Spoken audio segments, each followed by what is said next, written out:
¿Puede el estrés generar cáncer?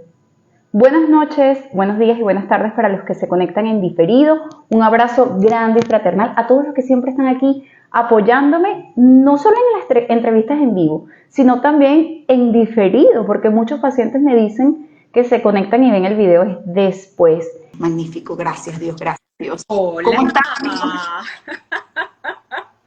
Tema internet. Siempre, siempre. Tranquila, ¿cómo estás? ¿Cómo te sientes? Bien, ¿y tú? ¿Cómo estás? Encantada de estar por acá contigo. No, gracias a ti por la invitación y como siempre le digo a los invitados, disculpa lo atravesado de siempre ser un domingo a las 8 de la noche, si las personas dicen ¿cómo que el domingo? Pero bueno, yo Sí. espero poder cambiar el día en algún momento. Les presento a la doctora Florelis, ella es endocrinólogo. Y si los endocrinos son médicos súper importantes para nosotros, le he referido a varios pacientes, tú podrías decirle a las personas que están conectadas aquí qué es un médico endocrino y a qué se dedica. Bien, los médicos endocrinos, Francesca, estamos especializados en todo lo que corresponde al tema hormonal y metabólico del cuerpo humano, ¿no? Se dice que la endocrinología es como la base de todas las ciencias, ¿no? Porque todo tiene un origen hormonal y tiene una influencia a nivel del metabolismo. Y vamos desde pacientes que tienen temas con sobrepeso u obesidad hasta patologías tan común hoy en día como lo es la diabetes mellitus en cualquiera de sus presentaciones, desde la tipo 1 hasta cualquiera de sus formas, patologías tiroideas, enfermedades de la reproducción, tanto en mujeres como en hombres, en fin, es una amplia gama que pues podemos tratar y bueno, nada, en definitiva tenemos como que mucha influencia en todo, por así decirlo. Claro que sí. Por aquí se conectó la hija de Graciela Betancourt, saludos, por aquí está conectada Leonela, Dios te bendiga, Leonela, que te vaya bonito toda esta semana. Ahora bien, ¿qué personas deben ir al endocrino? Porque a veces se cree que solamente deberían ir las personas que tienen hipo o hipertiroidismo o que tienen trastornos de la glicemia. Que ni hablemos de eso porque sé que hay resistencia a la insulina, que si glicemia alterada en ayuna, que si diabetes, pero ¿qué otro paciente debería ir a un endocrino? Fíjate que todas aquellas personas que tengan básicamente algún tema en cualquiera de sus valores, entendiendo desde la glucemia hasta trastornos de colesterol, trastornos de triglicéridos, trastornos de ácido úrico, alteraciones del metabolismo del calcio, alteraciones no solo como las que mencionabas desde el punto de vista tiroideo y por allí unas que son inherentes a una glándula muy importante que está ubicada en la parte superior de cada riñón, en ambos polos de los riñones que corresponden a las glándulas suprarrenales. Y de ahí podemos sacar cualquier cantidad de afecciones que están en relación a estas glándulas con las hormonas que producen. Las glándulas paratiroides, que son muy olvidadas y son 4 glándulas en la parte posterior de la tiroides, ¿ok? Y que se encargan de más o menos el metabolismo regular, el metabolismo del calcio a través de una hormona importante llamada PTH. Todo el sistema hormonal, Francesca, está altamente, digamos, dirigido por una glándula madre que está ubicada en la base del cerebro llamada hipófisis y que recibe una señalización de lo que es el centro comando llamado hipotálamo a través de lo que son hormonas liberadoras. Entonces es algo así como una sincronía. Hoy lo explicaba en algún reel que pues aparecía en mi feed, decía que pues las hormonas o las señales de neurotransmisores vienen a través de hormonas liberadoras hasta la hipófisis, que es como la madre de todas las glándulas, ¿ok? Y está ubicada en lo que corresponde a una estructura ósea llamada silla turca, que está en la base del cerebro, y desde la hipófisis existen las señalizaciones hacia las diferentes glándulas que tenemos a nivel del cuerpo humano. Entonces es como una maraña de hormonas que influyen en el resto del cuerpo. Y en función de cuál aparato, cuál glándula esté afectada, pues allí enfocaremos el tratamiento. Fíjense la importancia, están interconectadas y funcionan con un mecanismo que yo me recuerdo que cuando lo estudié medicina que decía retroalimentación, si una sube, Así la es. otra baja, la otra baja, la otra sube. Sí, sí, es así. Y por eso es que es tan importante la influencia de lo que corresponde a los pensamientos y las emociones en el tema hormonal. porque el principal centro comando está en el hipotálamo. Tiene que ver con todo lo que son conexiones neuronales, todo lo que son conexiones hacia a dirigir tus hormonas. Entonces es imposible tener esa desconexión mente-cuerpo, ¿no? Porque es que Dios nos hizo perfectos y es que en definitiva todo está conectado. Y si no tomamos la raíz de cada alteración o de dónde viene cada alteración, pues imagínate, ¿cómo podemos hacer para atacar la causa sin conseguir la noxa, ¿no? La principal o el origen de todo? Es como en tu caso, pues siempre vamos a buscar un primario donde esté, ¿no? Donde se encuentre. Vamos a ver de dónde viene para buscar el origen y en función de eso colocar el tratamiento. Funciona más o menos similar. Mira, te robé la frase porque me encantó. Atacar la causa sin conseguir, perdón, atacar lo que está pasando sin conseguir la noxa no sirve de nada. Y eso le Así pasa es. mucho a los pacientes que ellos quieren que tú les mandes la pastillita para la glicemia alta, ellos quieren que tú les mandes la pastillita para el colesterol alto, ya yo tengo 2 meses tomándome la torvastatina, que ellos quieren que la pastilla para los triglicéridos, y ellos quieren la pastilla para la debilidad, la falta de fuerza que tienen, pero entonces no quieren cambiar sus hábitos alimenticios, no quieren hacer actividad física, no quieren dormir bien. Entonces, no, es como yo le digo al paciente, es que si tú tienes fiebre, yo te puedo dar Atamén y se te va a bajar la fiebre. Correcto. Pero si yo no te investigo, te evalúo, te interrogo, te pido unos exámenes para determinar si esa fiebre es una amigdalitis, una infección de orina o una neumonía, vas a seguir después con el cuadro y va a ser peor. Yo tengo que tratar la causa que te está originando. Y por eso que los médicos necesitamos evaluar a los pacientes e individualizar cada caso, porque esto también va a depender de los antecedentes médicos y todo eso, porque en medicina 2 más 2 no es 4, los abuelitos la neumonía no la da con la tos, la neumonía le puede dar es más bien con una debilidad y tienen tremenda neumonía en la radiografía de tórax. Por eso que no se puede sustituir una consulta médica y la importancia de que las personas vayan al médico cuando sienten algo que no es.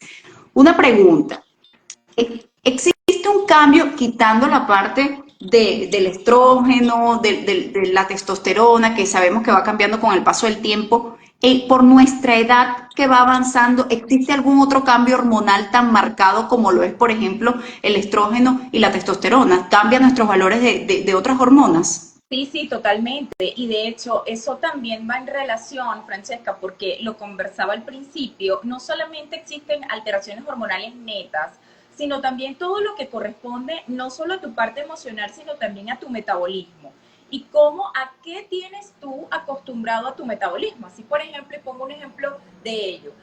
La mayoría de las personas, en la medida en la que vamos aumentando los años, nos damos cuenta que vamos aumentando de peso y no sabemos el porqué del aumento de peso. Pero no nos damos cuenta que detrás de ese aumento de peso viene una historia natural de malos hábitos alimentarios, de exceso de estrés, de un sedentarismo que está básicamente instaurado en mi vida. Entonces pretendemos que comiendo lo mismo, con el paso de los años, la célula tenga el mismo consumo energético y no pasa igual. O sea, con el tiempo la célula va mermando en sus requerimientos energéticos y en consecuencia la tasa metabólica va decayendo. Y allí vienen procesos en donde inevitablemente vas a tener un aumento de peso en función de grasa y esto va a llevar a un aumento de la resistencia a la acción de una hormona importante que tú acabas de mencionar, que es la insulina, y por eso es que la gran mayoría de las personas después de los 30 años empiezan a tener aumento de peso, empiezan a tener problemas de acné, alteraciones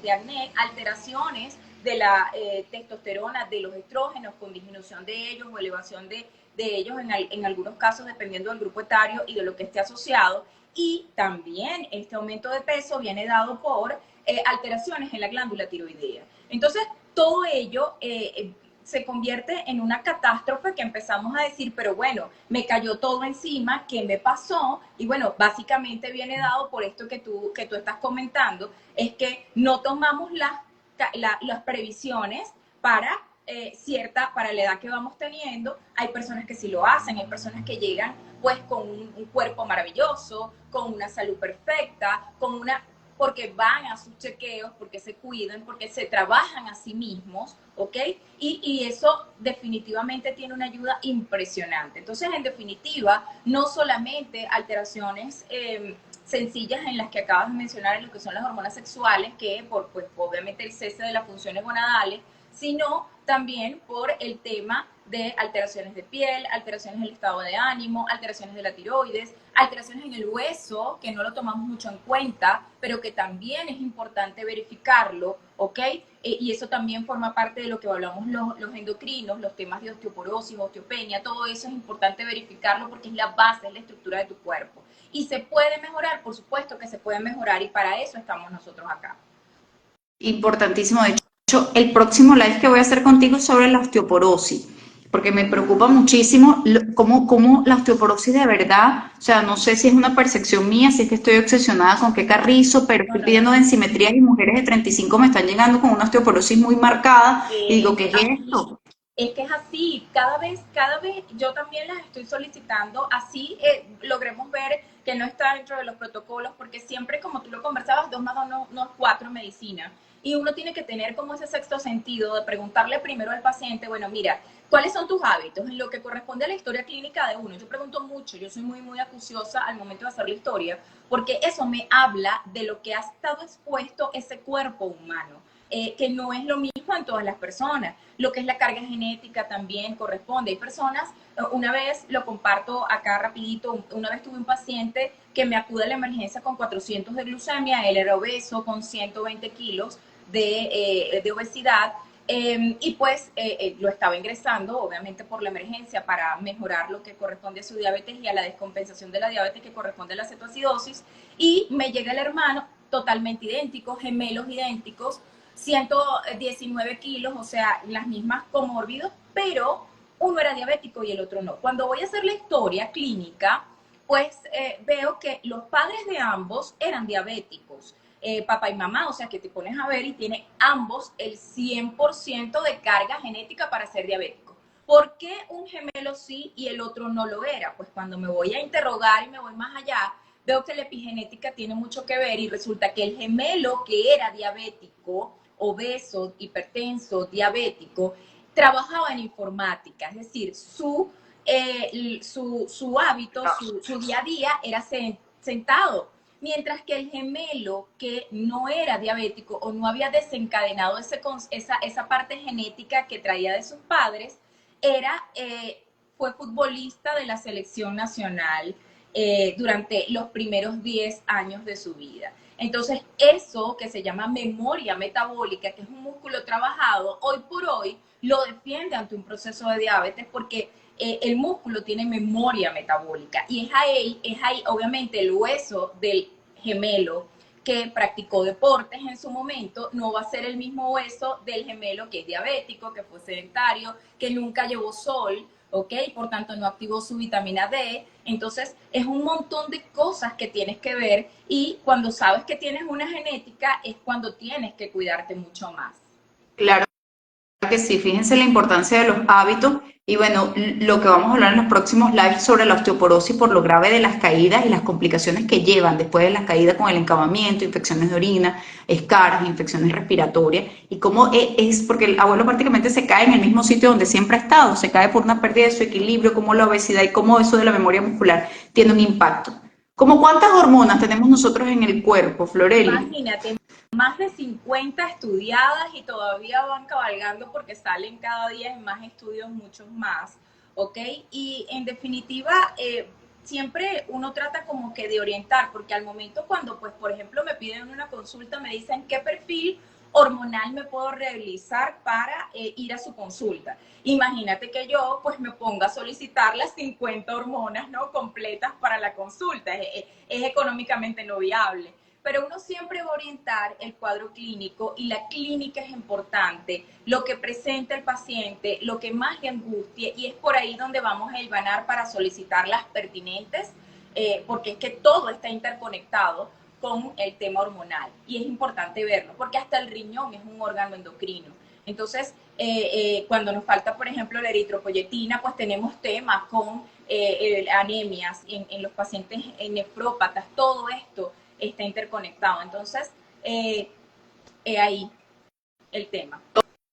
Total, total. Siempre lo hablamos en todos los lives, por eso es que hay tantos diversos especialistas que entrevisto, porque absolutamente todo está conectado. El tema de hoy es por ahí, antes de que se me escape, Por ahí me preguntaron qué tan grave es un cáncer de páncreas. Siempre le digo a los pacientes, lo primero es evaluar cuál es la etapa en la que está el estadiaje, que no es lo mismo que grado, qué tamaño tiene, si tiene ganglios o no, y si hay ausencia o presencia de enfermedad a distancia. En páncreas esto solo se puede ver con un estudio de imagen. Es difícil, yo palpo el abdomen del paciente, lo oculto, pero yo no puedo saber con eso cuánto mide la lesión, hasta dónde llegue y cuál es su relación con los órganos aledaños. Después de que uno determine una etapa es que uno puede decir cuál sería el pronóstico, tomando en cuenta que la última palabra lo tiene el de allá arriba, y cuál sería el tratamiento. Y por allí preguntaron algo de la Eutirox, pero yo me imagino que tú tienes en tu Instagram, que es muy nutritivo y siempre te coloco en mis historias algo sobre el Eutirox para que los invites, aunque la mayoría de los que están conectados son tuyos, porque hay nombres aquí que no reconozco. Si quisieras decir tus redes ahorita mismo y decir qué tipo de contenido colocas allí. Me hablabas, se te escuchó entrecortado, Francesca. Me preguntabas qué, disculpa.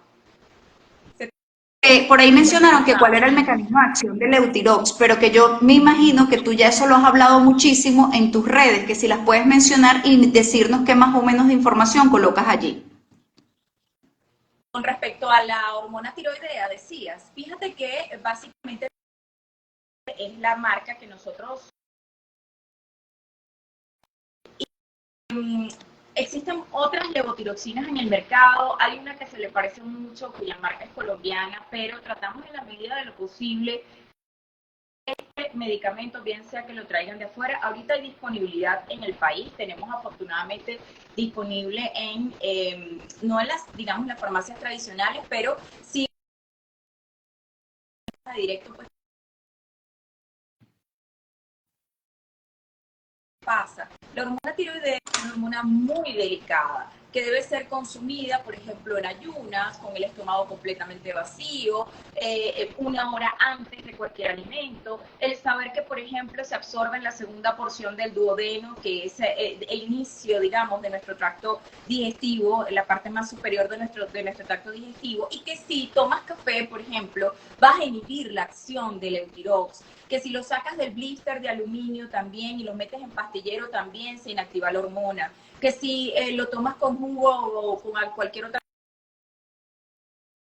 hormona, que debe estar completamente en tiempo, no estar vencido la hormona. Todos estos factores son importantes, que lo saques del blister de aluminio y lo expongas a la luz, que lo expongas al calor. Entonces, todas estas características deben ser bien vistas y evaluadas, porque si tienes una alteración ya, un diagnóstico de hipotiroidismo, que en este caso es el momento en el que se indica esta hormona, pues evidentemente vas a tener una TSH, que es una hormona estimulante de la tiroides, elevada, y es por cualquiera de estas causas y no porque realmente tengas un déficit de la hormona.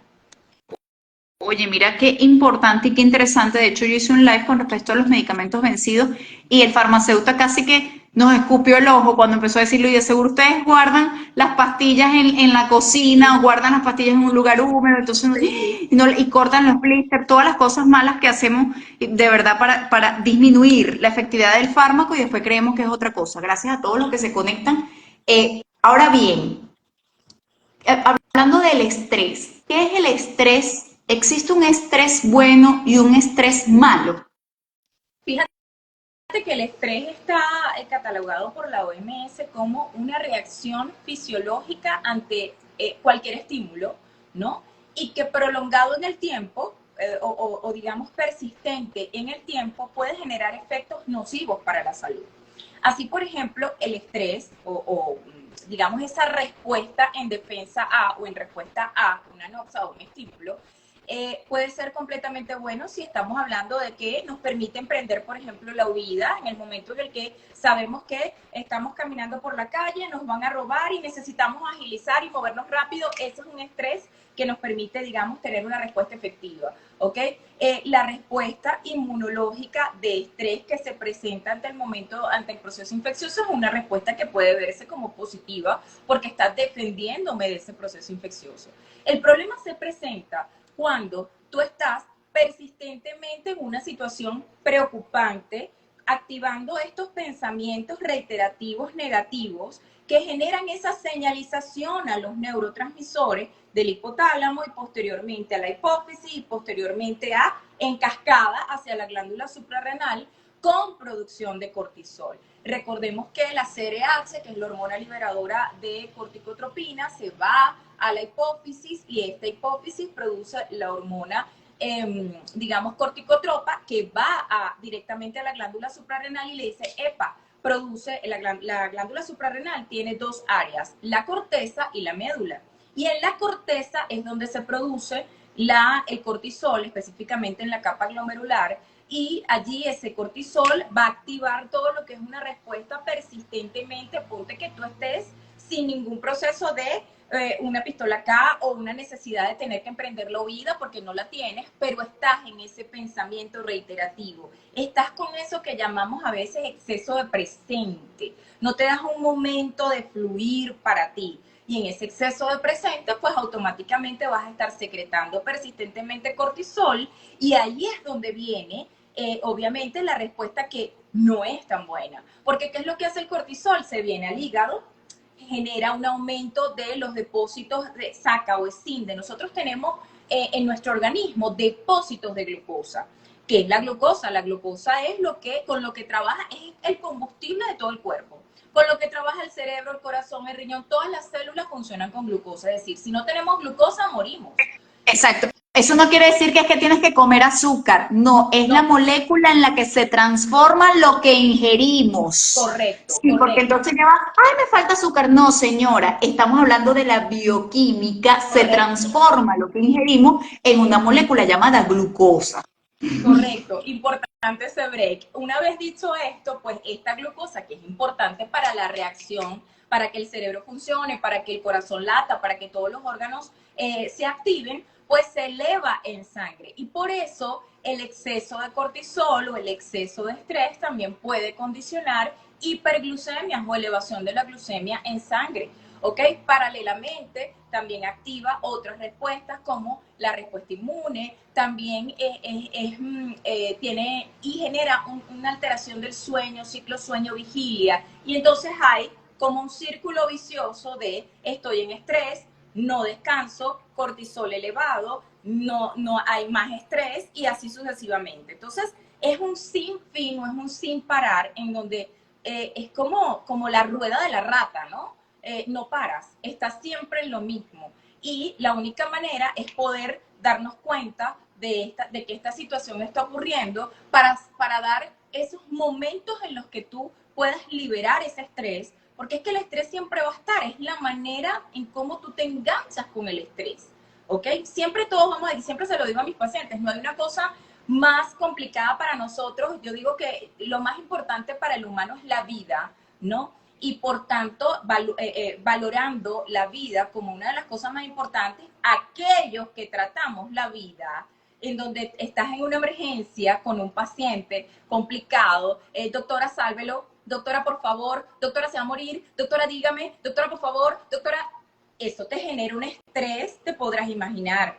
Entonces, porque tienes la vida de otra persona en tus manos. Entonces, hablar de estrés es como que un poquito, mira, podemos ver quién es más estresante que otro, pero en definitiva, cómo tú llegas a esa situación y cómo tú canalizas esa situación, de repente con límites sanos, de repente con una buena terapia de respuesta al momento de, ¿sabes qué? Entender que esto ya está pasando los niveles y, bueno, mira, no me voy a enganchar más, voy a tener situaciones que me generen liberar, porque entonces vas a vivir hipercortisolemia persistente. Es así. Claro, y no solo todos esos síntomas que mencionaste, porque también es un círculo vicioso. Entonces estás con el estrés y no duermes bien, no toleras bien los alimentos, al no dormir bien, no tolerar bien los alimentos, también te disminuye la libido, entonces después te deshidrata, o sea, todo una serie, se te reseca el pelo, se te reseca la piel. El cortisol es conocido en internet como la hormona del estrés, pero ¿es la única hormona que está asociada al estrés? ¿O hay otras hormonas más asociadas al No, estrés? de la misma manera como se vienen las hormonas liberadoras desde acá arriba, desde la hipófisis, todas van a responder a nivel de la glándula suprarrenal. Hay otras hormonas, está la adrenalina y la noradrenalina, que también son hormonas que están, se denominan hormonas del estrés también, y ellas vienen directamente a la parte cardíaca. Al actuar su función, la función de estas hormonas a nivel de la parte del aparato cardiovascular particularmente es generar contracción rápida, no solo del corazón, con posibles arritmias, es decir, aumento de la frecuencia cardíaca, sino también contracción de la musculatura de todas las arterias. Y importante esto, si tú tienes una elevación de adrenalina y noradrenalina de forma persistente, vas a tener contracción de las arterias y vas a tener hipertensión arterial. Entonces no te asombres como teniendo 35 años, por ejemplo, cuando no estás dentro del grupo etario para sufrir de hipertensión, de repente apareces con dolores de cabeza, dolor en la parte posterior del cuello, sensación de pesadez en los hombros, angustia, sensación de opresión en el pecho, palpitaciones o taquicardia. Entonces, cuando te vamos a tomar la atención en el área de la consulta, vemos que manejas cifras tensionales que nunca antes habías manejado. Y esto se debe también a estas hormonas. Fíjate, tú has mencionado en 3 oportunidades una palabra clave, persistente. Porque en efecto, vamos a tener situaciones en la vida, porque si no, entonces, o sea, no sería la vida, donde nos van a estresar. O sea, es imposible. Lo que le mencionaba al principio, van a haber situaciones que están fuera de nuestro poder de control, lamentablemente. Es que tan persistente tenemos esos valores elevados. Y hay forma de uno saber que uno está intoxicado por cortisol, que uno tiene el cortisol alto. ¿Hay forma de saberlo? Sí, fíjate, lo primero es reconocer el reconocimiento de estoy llevando una vida con mucho estrés. ¿Por qué? Porque el cuerpo habla, el cuerpo te dice, yo antes de no estaba así y ahora estoy así, pero entonces quiero, porque muchas veces no te queda de otra, tienes un trabajo estresante y pues, epa, no te puedes ir del trabajo, no estamos para eso, pero la idea de nosotros como, digamos, los guías en este proceso es orientarlos a, mira, ¿sabes qué? No te vas a ir del trabajo, pero necesitamos que enfoques tu vida de una manera diferente para que no sigas produciendo más cortisol, adrenalina y noradrenalina. Alteraciones del estado del sueño, alteraciones del estado de ánimo, que es lo que nosotros llamamos alteraciones de ciclo sueño-vigilia, lo que corresponde a irritabilidad, cansancio o agotamiento, dolores de cabeza, cefaleas persistentes, incluso hasta detonar migrañas. Hay algo que uno llama niebla mental, que es cuando realmente no logras, o sea, te hablan y no entiendes lo que te dicen, por tanto estás abrumado, te sientes abrumado. Esto va acompañado obviamente de alteraciones del peso, también una dificultad importante para bajar de peso, o por el contrario hay personas que inhiben mucho el apetito, no ingieren alimento y pues bajan de peso, alteraciones en líneas generales. Toda esta sintomatología te tiene que hacer pensar que todo lo que estás padeciendo tiene mucho que ver con el estrés y que si no paras en algún momento, y como yo siempre le digo al paciente cuando lo tengo al frente, ¿cuándo vas a parar? O sea, ¿cuándo vas a bajarte de la rueda de la rata? Y realmente muchos no le ven salida porque pues a veces se nos dificulta ver esa luz al final del túnel, pero es ahí donde nosotros los orientamos y decimos sí hay la posibilidad, porque es que lo peor, Francesca, es inicialmente cuando vienen conmigo se ven muy feo, pero es que lo peor es cuando van a llegar contigo, porque es que es algo que aunque no está del todo diagnosticado, del todo estudiado, se ven muy frecuentemente temas de situaciones oncológicas por un estrés prolongado, por un momento en el que no paré. Y es ahí donde están contigo, donde yo digo, mira, debimos haber hecho algo antes. Totalmente de acuerdo. Me encantó cómo empezaste, dijiste reconocer e identificar que estoy así. Yo en la consulta, yo reconozco a veces que el paciente está ansioso, hice un live sobre el manejo de la ansiedad con la psicooncóloga Siboney Pérez B, y que el paciente está con una situación de estrés. Entonces, yo, claro, es como fuerte decirle al paciente, bueno, es que en parte eso es ansiedad, porque el paciente va a creer que estamos menospreciando sus síntomas. Pero yo lo voy escuchando, entonces yo le voy preguntando sus hábitos y suele ser el familiar el que suelta, pero es que en realidad él es bastante ansioso. Y yo, bueno, lo está diciendo su familiar que vive con usted, por algo lo está Exacto. diciendo, no lo dije yo. Sí, porque cuesta mucho, porque el paciente, ay, sí, entonces todo eso es mental. No, no estoy No. diciendo que todo eso es mental, pero mi amor está contribuyendo de forma muy importante. Pero es que una de las cosas, Francesca, es que solemos, digamos, disminuir o bajar de volumen por un tema de creencias, ¿no? También lo que corresponde a las patologías emocionales y mentales. Creemos que porque hablamos nosotros como los médicos que no somos ojo, ni psicoterapeutas, ni psicólogos, o sea, no somos psiquiatras, pero en definitiva los que tratamos lo orgánico, tanto desde el punto de vista de medicina interna como desde el punto de vista, en tu caso, de oncología y en el mío, de endocrinología, tratamos de buscar lo que hablábamos al principio, la raíz del por qué llegaste ahí. Entonces, muchas de las veces tiene que ver con temas conductuales. Y tú me vas a decir si una conducta no tiene que ser vista desde el punto de vista psicológico, porque la mayor parte de las conductas que tenemos los adultos vienen de algo que viene de nuestra infancia. Lo aprendimos así. Y siempre le digo a mis pacientes algo muy básico. ¿A dónde nos llevan cuando estamos pequeños? A fiestas. ¿Y qué hay en fiestas? No hay brócoli gratinado. Hay puro dulce, señor. No en vano, yo no puedo juzgar una conducta tuya de adulto cuando vayas a tener un proceso depresivo o ansioso de adulto y vayas y busques un chocolate, porque estás switchado, estás cableado desde pequeño para asociar el dulce a la felicidad. Entonces, esa parte, cuando la haces consciente y la trabajas desde el punto de vista terapéutico, porque esto es conductual, ¿ok? Desde el punto de vista terapéutico, ya tú tienes como quien dice, un aval para irle adelante al cerebro. Bueno, como yo sé que mi cerebro va a elegir el dulce o el chocolate, yo tengo medidas, yo tengo otras cosas en la alacena que puedo de repente echar mano para evitar que esto me perjudique, porque al fin y al cabo reconozco que hay una condición que me diagnosticaron o le diagnosticaron en este caso al paciente, una condición que debe cuidarse, cual sea la condición que sea, y que se va a perjudicar evidentemente esa patología de base. Entonces es irle con un paso adelante al cerebro con las conductas que tenemos, y para eso definitivamente tenemos que hacer el match entre psicología y médicos internistas, médicos tratantes. En definitiva hay que hacerlo así.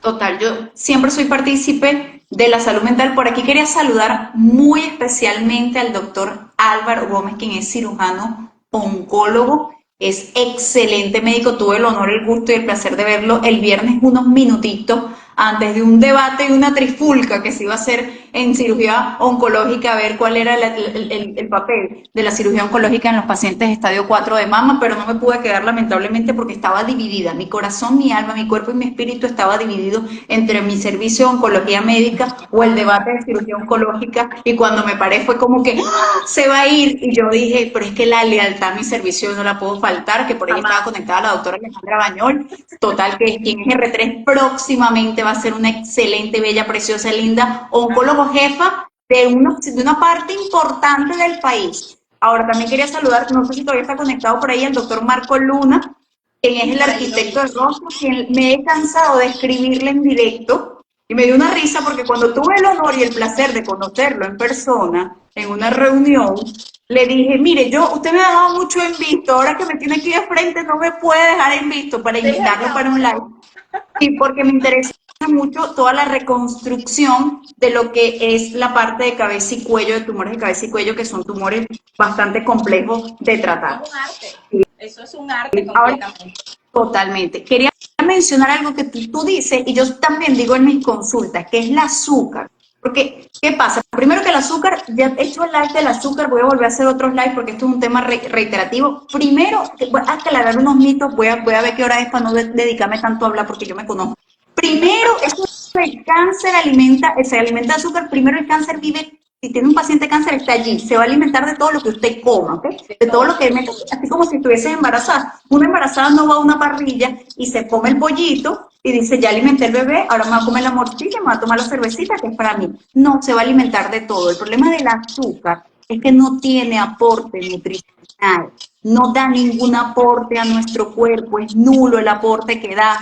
Lo que va a generar es obesidad, lo que va a generar es diabetes, hipertensión, osteoporosis, y si a eso le suma cigarrillo, alcohol y no ejercicio físico, la primera causa de muerte a nivel mundial siguen siendo las enfermedades cardiovasculares, con todas sus complicaciones, retinopatía, nefropatía, diálisis, amputación de miembros inferiores y discapacidad, todo eso. Por eso el azúcar no la debemos consumir. Y la obesidad en general da inflamación. Y la Total. inflamación es un estado que ayuda, que contribuye, es un caldito de cultivo allí donde la célula maligna se siente mejor. Entonces, por eso es esa asociación, pero no es así de que la azúcar entonces la elimino, entonces se está muriendo el tumor así, no, no. Dejen de estar viendo bromas por internet, que porque tienen muchos seguidores en Instagram, entonces saben mucho. Eso no es Por así. Y lo otro favor, es que es por favor, no, horrible. nada que tenga que ver con estos influencers, que estamos cada vez más haciendo educación precisamente por esto, porque todo el mundo va y copia la receta de el chico zanahoria o el otro que come grasas a diestra y siniestra. Entonces, por favor, no lo hagamos, porque en definitiva la educación es lo más importante, y el conocer tu cuerpo, eso, el saber de quién sí, de quién no, no esperar a que venga la vecina y te lo diga y tú vas corriendo a hacer lo que dice la vecina, porque en definitiva eso no es lo que te va a ayudar. No es la vecina la que Total. te va a resolver. Por aquí quiero saludar al doctor Carlos Velandia. Oye, pues mira, se están conectando unos cirujanos oncólogos y yo tengo en mi corazón demasiado hermoso, uno más inteligente que el otro, uno más guapo que el otro, uno más bello que el otro. Y por aquí el doctor Freddy Sierra, quien es ginecólogo, que siempre me acompaña. Freddy, qué bello, gracias, Naguará. Entonces, y lo que yo le digo a los pacientes, eso de que me va a dar una baja de azúcar, no, no le va a dar ninguna baja de azúcar, deje de caerse a coba. El problema no es solo que te comes la torta, el problema es que te comiste las 2 arepas en la mañana, que el plato del mediodía tenía arroz, tenía papa y tenía plátano, o sea, tenía 3 porciones de carbohidrato y hasta 4, porque la mitad del arroz, y dígame si es puré de papa, que le encanta a todo el mundo, no conozco a nadie que no le guste el puré de papa, que lamentablemente todas las reuniones y asociaciones de felicidad está con el dulce, y que si tú quieres congraciar a alguien, porque si yo quiero y voy al banco, entonces le doy el dulcito, al vigilante le doy el dulcito, y así vamos, a los niños le damos el dulce, entonces en la noche llegas y te comes el pan con embutidos para completar, y entonces matas a las 10 de la noche con tu ansiedad con un vaso de leche, porque bueno, te lo tomaste, entonces después dices a las 2 de la mañana que te cayó mal el vaso de Y leche cuando te entonces metiste, pero todos los el, carbohidratos habidos y por haber, entonces, terrible. el déficit calórico salió del grupo. El Sí, déficit calórico total. Y no salió del hiciste grupo, ejercicio físico, porque en te fumaste un definitiva cigarro todo es, y al día suma, siguiente bebiste. Entonces, todo suma. todo suma. Ahora bien, ¿qué medidas podemos hacer para reducir el cortisol? Y mientras tú respondes eso, tú sigue hablando, que yo voy un segundo a buscar el teléfono. ¿Qué medidas para poder bajar el cortisol? Fíjate que para bajar el cortisol, lo primero que tenemos que hacer es saber del diagnóstico, ubicarnos en el diagnóstico. Nosotros tenemos acá en el país pruebas específicas, verificar el cortisol en la mañana debe estar más elevado, ir disminuyendo en lo que va de la tarde, ¿ok? Y lo que es evaluar esa curva del cortisol 8 AM, 4 PM, que es cuando uno lo hace la evaluación pertinente, si existe alguna irregularidad en esta curva, pues uno hace, digamos, una inferencia al siguiente paso, que es evaluar los valores de cortisol libre urinario, es lo otro que se hace, y el más fidedigno, que es el cortisol en saliva. Pero una vez que uno hace el diagnóstico de hipercortisolemia, uno va, como te digo, a ubicar la causa. ¿Cuál puede ser la causa? Bueno, mira, ciertamente o es estrés o es ansiedad, que yo les llamo ansiedad, exceso de futuro, porque estoy persistentemente viendo a ver qué voy a hacer mañana, pero no solamente mañana, sino la próxima semana, y si no la próxima semana, sino dentro de 5 años. Entonces eso genera obviamente todo lo que es esa respuesta de acelerarte, ¿no? De aumento de la frecuencia cardíaca y de todos los valores. Y en definitiva, para poder ayudar o a bajarte de lo que hemos hablado de esta rueda de la rata, que es este círculo vicioso que nosotros mismos en ocasiones desde el punto de vista mental nos generamos, es ubicar situaciones, por ahí preguntaban cómo se mide el cortisol, lo acabo de decir, es un examen ovario, lo acabo de comentar, hablaba de evaluar el cortisol a las 8 de la mañana y a las 4 de la tarde, que es lo primero que realizamos, y posteriormente, si hay alguna alteración en estos valores, pues decidimos hacer pruebas específicas, porque bueno, evidentemente hay que buscar siempre la causa, ¿no? Del cortisol elevado. Pero en definitiva, lo que comentaba respecto a qué hacer si ya una vez que tenemos estos valores elevados, es verificar el porqué y tratarlo. De repente tengo un trastorno del sueño y no estoy descansando bien, pues hay que mejorar la calidad del sueño. Hay situaciones, hay cosas que se pueden usar, medicamentos que se pueden usar para definitivamente mejorar este ciclo sueño-vigilia. Estoy consumiendo muchos carbohidratos y no estoy haciendo déficit calórico, eso es lo que hay que corregir con el nutricionista. Mira, yo tengo tanta edad, tengo tal peso, tengo tal talla, hágame la composición corporal, porque ojo con esto, no es lo mismo peso, pesa lo mismo un fisicoculturista de 120 kilos que un obeso mórbido de 120 kilos. La diferencia es el tipo de tejido, grasa, cuánto de músculo, cuánto de hueso, esa composición corporal que te va a permitir saber dónde vamos orientados a atacar. Verificar los valores de insulina también es importante. Si es mujer, verificar cómo está su componente ovárico, si hay algún tema ovárico presente, ok, en el contexto de ovario poliquístico, que también es muy común. En el caso de los hombres hay hipogonadismo con una disminución de la producción de testosterona. Entonces, todo esto debe evaluarse y en función de eso debe colocarse el tratamiento. A muchas personas se les dificulta, pero forma también parte de lo que indicamos. El meditar ayuda muchísimo, ¿ok? Ayudar a relajar un poco la mente. Si no te conectas, aunque sea 5 minutos, inténtalo todos los días y vas aumentando. Por allí Si no lo puedes mencionaban lograr, lo de la respiración. hay técnicas de meditación que cada vez están más en boga y no es perder tiempo.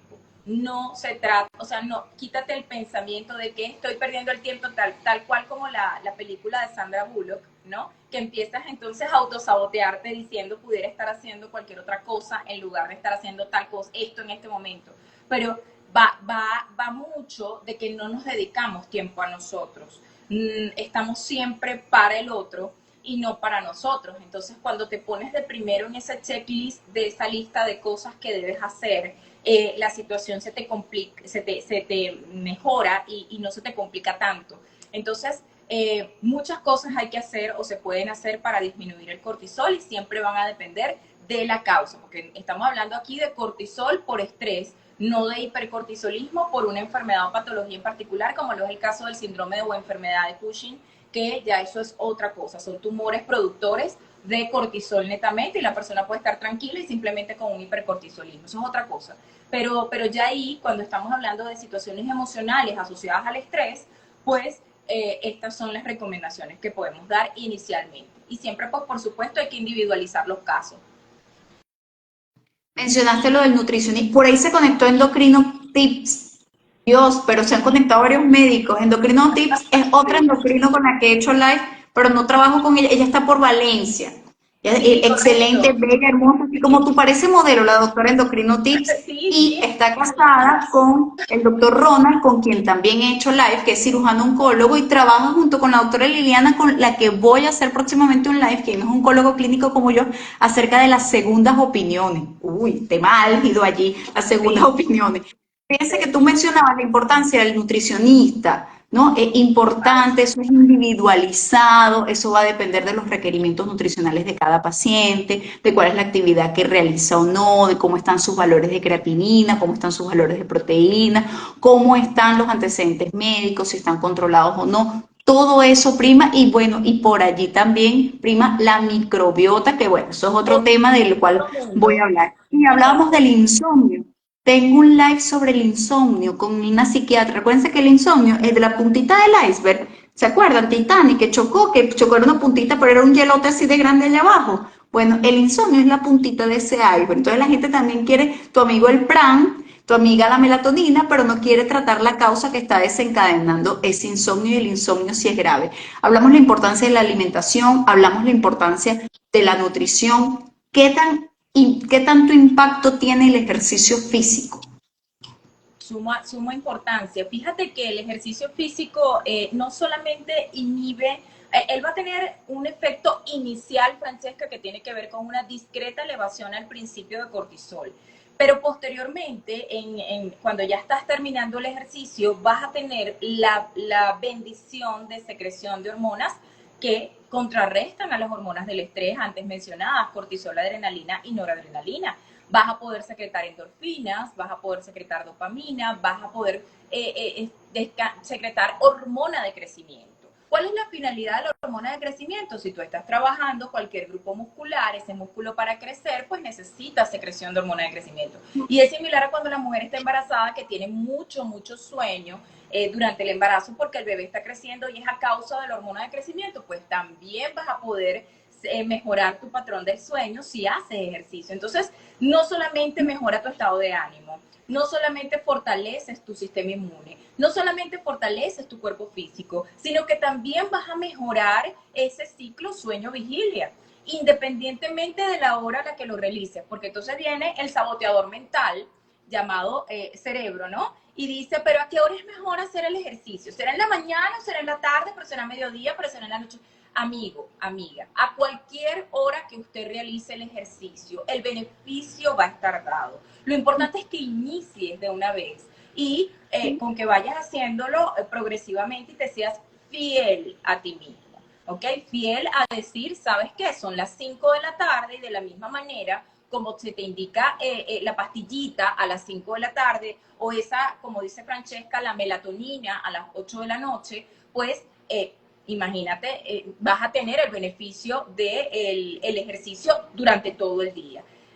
Y además de eso, lo que comentaba anteriormente respecto a la memoria metabólica, o sea, lo que es el trabajar el músculo y trabajar esa sensibilidad a lo que es la propia insulina que tú produces. Recordar que la insulina es la hormona que se encarga de bajar los valores de glucosa en sangre, es como el carrito que transporta al pasajero y la lleva hasta el tejido, ¿no? Y si ese tejido está resistente porque hay un aumento en la producción de grasa, vas a tener ese choque, esa resistencia a la acción de esta hormona y en consecuencia vas a tener elevación de insulina en sangre. Entonces, si tú has venido aumentando de peso en función de grasa, vas a tener evidentemente unos aumentados los valores de insulina en sangre y esto también se vuelve un círculo vicioso para posteriormente tener diabetes a futuro. Imagínense ustedes. Y el ejercicio físico ayuda a tolerar mejor los eventos adversos de la quimioterapia. Recuerden que les he dicho, no existe contraindicación para el ejercicio físico. Que hay que tener ciertas condiciones para ciertos pacientes, pero ni siquiera el paciente con fractura de columna por una metástasis ósea tiene contraindicado el ejercicio físico. De hecho, hice un live con un entrenador físico, es una figura que poco existe en este país, pero los entrenadores físicos especialistas en pacientes oncológicos, hice live con fisiatra, hice la primera jornada de orientación para pacientes oncológicos, que ya hace un año, porque la hice justamente para esta fecha, con un médico osteópata mencionando que ni siquiera el paciente con metástasis ósea tiene contraindicado el ejercicio físico. Que sí, tiene unas condiciones especiales para las cuales debe hacer ese ejercicio físico para evitar más daño. Sí, pero es súper importante que vaya porque de hecho le van a educar cómo hacer otro tipo de movimientos para evitar más daño, más dolor o incluso otra fractura. Importante todo lo que menciona. Ahora bien, ya casi terminando, pero ¿cómo se puede justificar la influencia hormonal en la aparición del cáncer? Pero no hay, digamos, niveles de evidencia que avalen realmente que es estrictamente por el tema estrés que se produjo tal o cual cáncer. Hay muchos factores, es multifactorial realmente. Pero en definitiva, es lógico pensar que si tú tienes una situación de estrés persistente, con elevación de cortisol persistente, con elevación de la presión arterial, con elevación de lo que corresponde a la glicemia en sangre con diabetes, con aumento de peso en función de grasa por estrés, por sedentarismo, por todo lo que ya hemos hablado, pues puede generar cascadas de señalización hacia la producción de más y más células y en consecuencia, pues evidentemente generar un cáncer de cualquier estilo, ¿no? Amén de cualquier otro hábito que pudiera estar influyendo allí, amén de la contaminación ambiental, amén de muchas cosas de las cuales tenemos que estar ahorita como que cada vez más pendientes, porque como que existen cada vez más químicos en el mundo. Entonces, en definitiva, sí existe una conexión que podemos por lo menos prevenir y evitar para que, bueno, si de alguna manera tienes la genética para que se produzca, pues si podemos evitarlo, pues muchísimo mejor. Saludos desde Maracay, dicen por allí. Ah, sí. Sí, importante, porque aquí pasa, nosotros, lo que yo le digo siempre a los pacientes, nosotros hacemos medicina basada en evidencia científica. Nosotros no hablamos aquí lo que pensamos, lo que creemos, lo que nos parece chévere, no, aunque me gustaría hablar de cosas que nos parecen chévere también, pero estamos hablando de cosas que tienen demostración, que está demostrado que funcionan o que no funcionan. La IARC, que es la Agencia Internacional contra el Cáncer de la Organización Mundial de la Salud, agrupa a los agentes, que es un agente, una sustancia química, física, biológica, que puede estar relacionado como causa de cáncer. El estrés hasta ahora no está relacionado, es difícil evaluarlo. ¿Por qué es difícil evaluarlo? Porque tú tendrías que agarrar un grupo muy grande de pacientes y ver si es netamente el estrés el que le originó el cáncer. Entonces, pero en este grupo de pacientes estresados tenemos acompañados los malos hábitos del cigarrillo, los malos hábitos del alcohol, los malos hábitos incluso, ¿por qué no?, del consumo de ilícito, los malos hábitos tal vez de la promiscuidad con la infección persistente del virus de papiloma humano. Entonces, quitar esos factores y atribuirlo solo a uno, que es lo que pasa también con el café. El café no está demostrado que dé cáncer, pero el café lo acompañamos de la torta, el café le echamos azúcar, el café lo acompañamos del pan, el café lo tomamos muy caliente y las bebidas muy calientes están relacionadas con la aparición de ciertos cánceres a nivel gastroesofágico. Entonces, separarlo de todos esos llamados en estadísticas sesgos de confusión es un poco complejo. Sin embargo, aquí les traje, les voy a leer para no equivocarme. Dice, en los estudios de laboratorio se descubrió que la norepinefrina, que mencionó la doctora, es otra de las hormonas del estrés, que el cuerpo libera como parte de la reacción de alarma ante el peligro, estimula la formación de vasos sanguíneos y estimula las metástasis. Esta hormona también quizás active los neutrófilos, un tipo de célula inmunitaria que favorece el crecimiento de los tumores al protegerlo del sistema inmunitario del cuerpo. También es posible que puedan despertar células cancerosas latentes. Estos son estudios de laboratorio.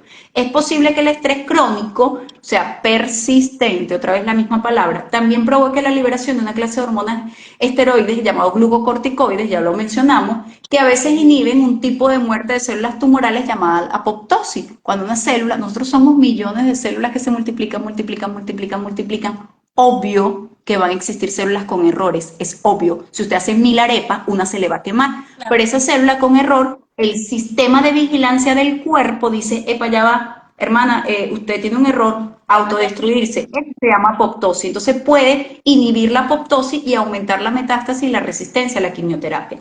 Además, tal vez impida que el sistema inmunitario del cuerpo reconozca y combatan células cancerosas. Por allí van las investigaciones, como le dije, no es sencillo, ahí va con tu amigo otra vez la vitamina C, demuéstramelo en un estudio muy grande, eso no es fácil de demostrar y eso lleva años.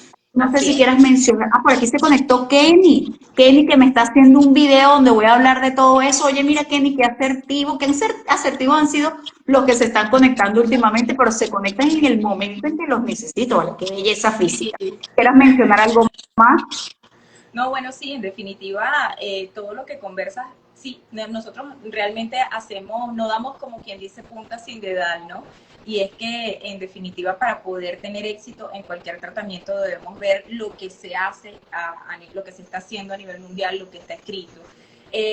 Pero vuelvo, siempre le voy a insistir a todos los pacientes que el escucharse a sí mismos, el estar pendiente de su cuerpo, el vigilar sus síntomas, el prestar atención a lo que siente, porque pues nadie va a conocer su cuerpo más que uno, y hacer la prevención, que es lo que nosotros queremos lograr, para evitar que cualquier cosa que pudiera pasar, pues mira, toque. Si te tiene que tocar, pues te tiene que tocar y hay que, como quien dice, hacer las labores al respecto. pero si podemos hacer prevención, que es en donde nosotros vamos enfocados, pues precisamente es lo que queremos llevarles y dejarles a ustedes con esta información y que bueno, que tengan las herramientas necesarias para saber abordar las cosas desde el momento oportuno.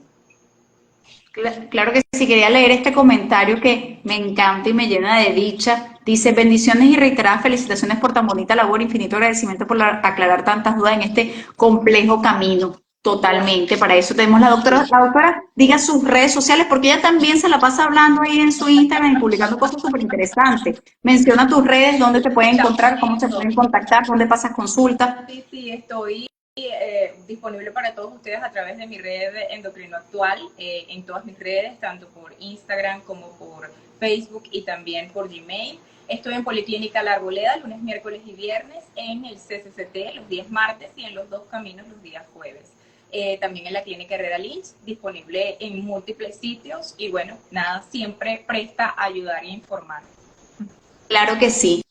Quería hoy, yo siempre, no, gracias a ti, por ahí vamos a hablar de la osteoporosis. Quería hoy, yo siempre menciono una frase final, pero esta no es una frase, aquí ya es un segmento, porque si hay algo que particularmente yo he visto, esto sin evidencia científica, pero lo he visto, el paciente que afronta mejor y vive más, incluso pese a su pronóstico, es el paciente que tiene una visión de la enfermedad distinta y que tiene un sentido de vida.